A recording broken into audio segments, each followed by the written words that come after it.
Hello students. तो आज हम अपना सेकंड चैप्टर स्टार्ट करते हैं एनसीईआरटी का, यूनिट एंड मेजरमेंट।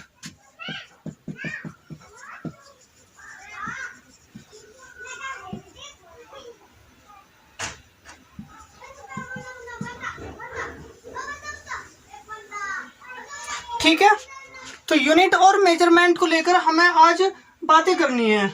तो सबसे पहली बात है, इसे समझने के लिए इसमें सबसे पहली बात आती है क्वांटिटी की। फिजिकल क्वांटिटी क्या चीज होती है, बिल्कुल बेसिक से देखते हैं हम।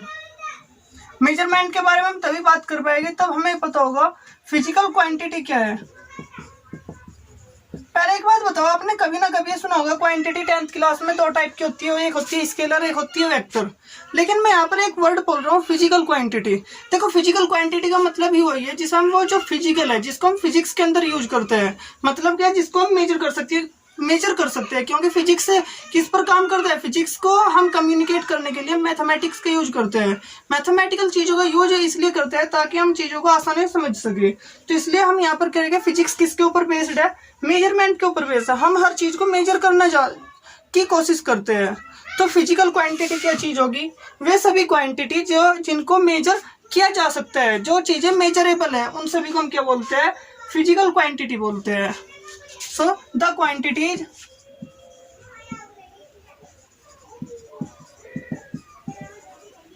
which can be measured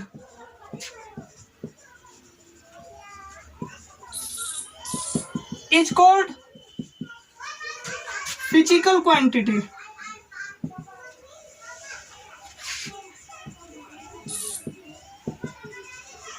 ठीक है, तो वे क्वांटिटी जिसको मेजर किया जा सकता हो उन्हें हम क्या बोलते हैं, उन्हें बोलते हैं हम फिजिकल क्वांटिटी। जैसे मैं आपको दे दूं फोर्स, हाँ आप मेजर कर सकते हो। ठीक है, आपको डिस्टेंस दे दूं,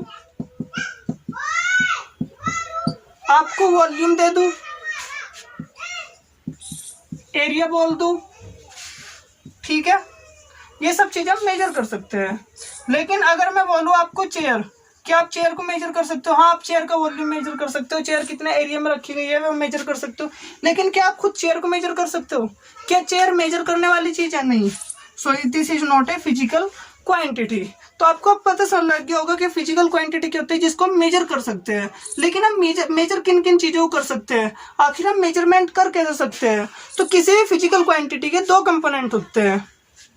there are two components in any physical quantity.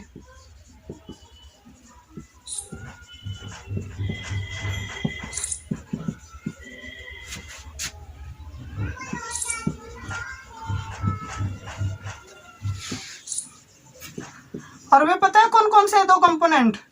एक है आपका न्यूमेरिकल वैल्यू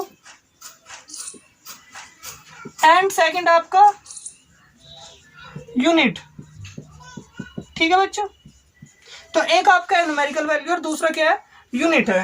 अब हम इन्हें देखते हैं, न्यूमेरिकल वैल्यू क्या होता है और यूनिट क्या होता है।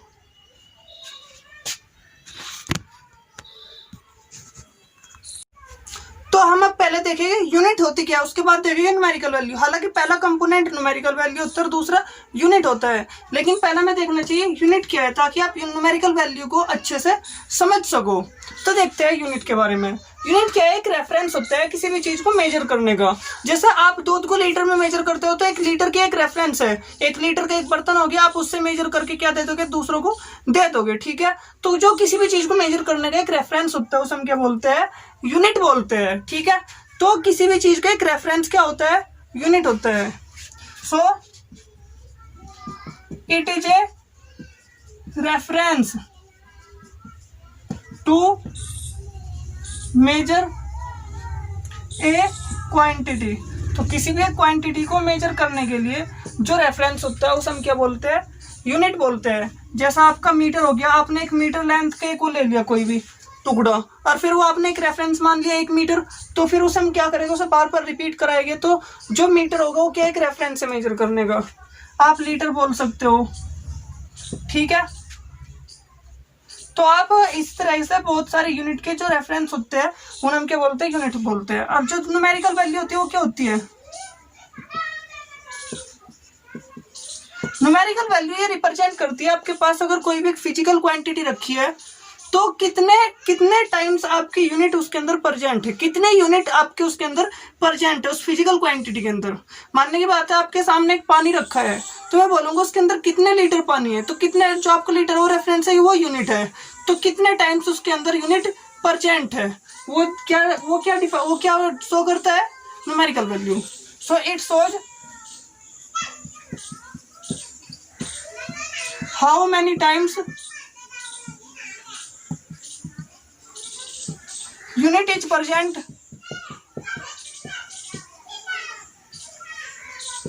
in given physical quantity। ठीक है, जैसा मैं बोल दूं आपको वॉल्यूम है V equals to 5 litre. 5 litre क्या है, दूध मान लेते हैं या फिर मिल्क मान लेते हैं, कुछ भी। तो यहाँ पर जो 5 है वो क्या होगा, वो होगा आपका न्यूमेरिकल वैल्यू, और ये क्या होगा लीटर, ये होगा आपका यूनिट। आई होप आपको ये समझ में आ गया होगा न्यूमेरिकल वैल्यू और यूनिट के बीच का डिफरेंस क्या होता है, न्यूमेरिकल वैल्यू क्या होती है, यूनिट क्या होती है, आपको ये चीजें क्लियर हो गई होगी। तो अब हम देखते हैं अपना नेक्स्ट टॉपिक, या फिर ये कह लो इसके बारे में और बात करते हैं हम किसी भी यूनिट को कैसे मान सकते हैं, हम किसी भी रेफरेंस को कैसे ले सकते हैं। वैसे तो हम बहुत सारे रेफरेंस ले सकते हैं, लेकिन क्या साइंटिस्ट को दिक्कत नहीं आएगी इन सारे रेफरेंस के साथ एक साथ डील करने में, बिल्कुल आएगी। तो सभी साइंटिस्ट, ज्यादा से ज्यादा लोग ये चाहेंगे ताकि वे एक ही पैमाना रखे, एक ही रेफरेंस रखे। ऐसा नहीं हो सकता किसी का 1 मीटर बड़ा है और किसी का 1 मीटर छोटा है, सभी को एक ही मानना होगा। ठीक है, तो इसमें अगर मैं बात करूं यूनिट की, तो यूनिट क्या होनी चाहिए, unit should be universal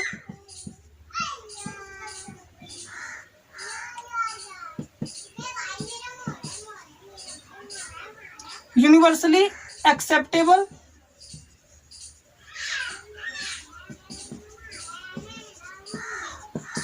and easily available.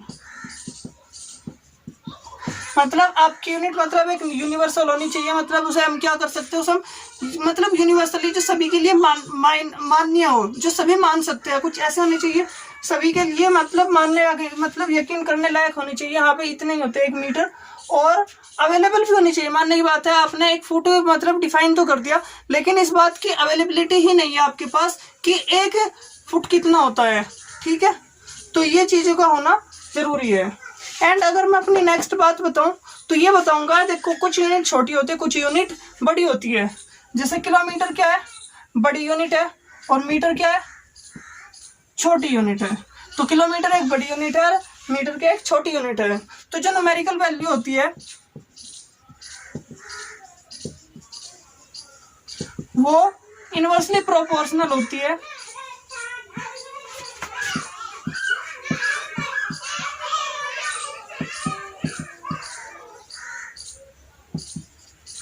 क्या, किसके, यूनिट के।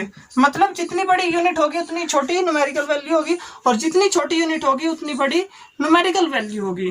ठीक है, जैसे मैं बोल देता हूँ 5 किलोमीटर, तो यहाँ पर क्या है, किलोमीटर एक बड़ी यूनिट है, तो इसकी न्यूमेरिकल वैल्यू कितनी है, सिर्फ 5 है। तो 5 किलोमीटर की न्यूमेरिकल वैल्यू क्या है, सिर्फ 5 है। लेकिन अगर मैं इसको मीटर में बदलूँ तो क्या होगा, 5000 मीटर। तो अगर मीटर आपकी छोटी यूनिट है तो आपकी ये क्या है, न्यूमेरिकल वैल्यू बड़ी यूनिट है। तो दोनों एक दूसरे क्या है, इनवर्सली प्रोपोर्शनल है, एक चीज घटेगी तो दूसरी बढ़ेगी। ऑलराइट, तो अब हम देखते हैं अपना next topic, classification of unit.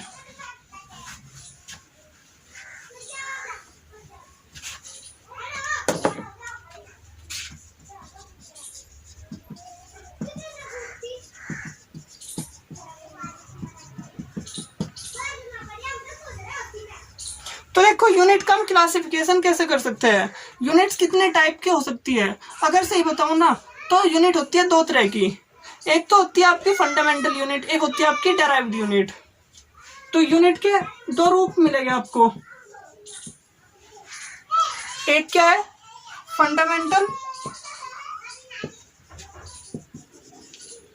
Unit, और दूसरी क्या है डेराइव्ड यूनिट्स और क्वांटिटीज।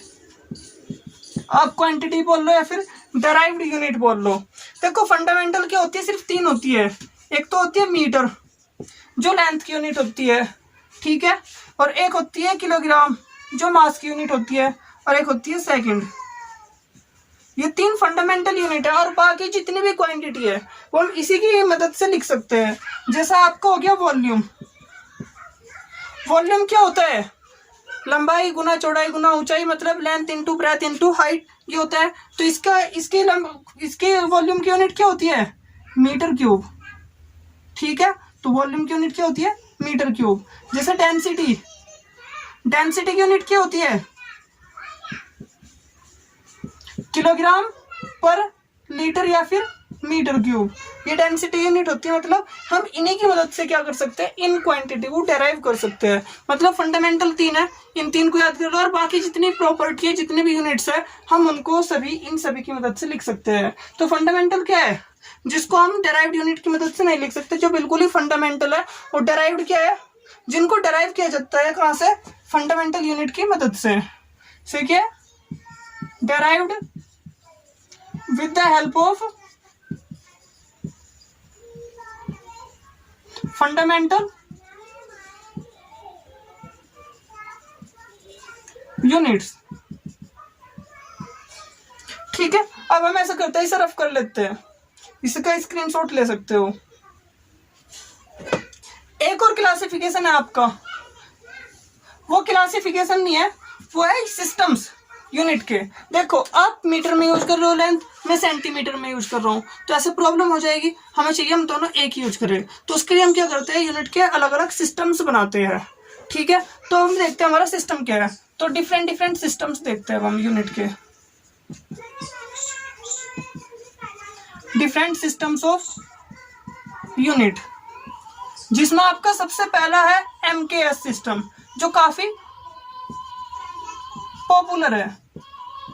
इसमें क्या होता है, जो मास होता है वो किलोग्राम में, और जो लेंथ होती है वो मीटर में। देखो लेंथ किसमें, मीटर में, मास किलोग्राम में, और टाइम सेकंड में, ठीक है। तो MKS सिस्टम के अंदर क्या करते हैं, लेंथ को MKS, मीटर किलोग्राम सेकंड, तो लेंथ मीटर में, मास किलोग्राम में, और टाइम सेकंड में। तो ये वाला जो सिस्टम होगा, ये क्या होगा, आपका MKS सिस्टम होगा। अब जो दूसरा सिस्टम है वो है CGS सिस्टम, CGS सिस्टम। इसमें क्या करते हैं हम, इसमें जो आपकी लेंथ है वो सेंटीमीटर में, लेंथ सेंटीमीटर में, मास ग्राम में, और टाइम सेकंड में, ठीक है। तो ये 3 सिस्टम होते हैं। तीसरा जो सिस्टम है वो है आपका FPS सिस्टम। ये भी सेम है, जो आपका लेंथ है वो फुट में, और जो आपका मास है वो पाउंड में, और जो आपका टाइम है वो सेकंड में, ठीक है। तो आप ये 3 अलग अलग सिस्टम होते हैं, CGS, FPS। तो ये आपका याद हो गए होंगे। अब एक और सिस्टम होता है, देखो कोई FPS यूज कर रहा है, कोई CGS यूज कर रहा है। तो वैज्ञानिकों ने मिलकर एक योजना बनाई, जिसमें उन्होंने MKS सिस्टम को सपोर्ट करा, और एक नया सिस्टम बनाया जिसका नाम है SI सिस्टम, और उसको देखेंगे हम नेक्स्ट वीडियो में। So thanks for watching.